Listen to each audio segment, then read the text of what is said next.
Yeah, first put the raw chickpea wherever you, whichever container you put it, expect it to expand about twice. So, for example, if you put this much, let's say, put this much is gonna expand twice, or maybe a little bit more than twice. Make sure that the container is big enough. Put plenty of water. It's a few hours enough, but I always put it 24 hours, and then once that's done, you put it into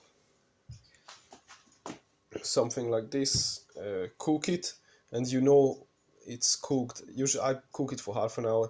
When it's soft, when you will feel it. It looks like this when it's cooked. Once it's cooked, turn off the gas, and very simple, just few ingredients. Tahini, two spoons of tahini, about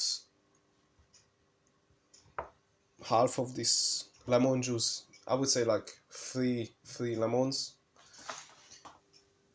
About this much oil, and garlic. I chop it a bit because I'm gonna use a hand blender.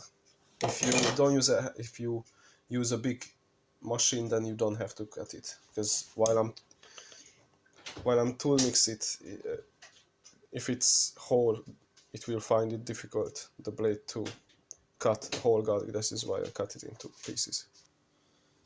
And last ingredient is a little bit of salt. And once I use the hand blender only to break it up. Once the hand blender done its job, I can use this. So just keep tasting it, and according to the taste, according to how you like it, you can add more salt, more ingredients, whichever you prefer to have. And depends how. It's a bit,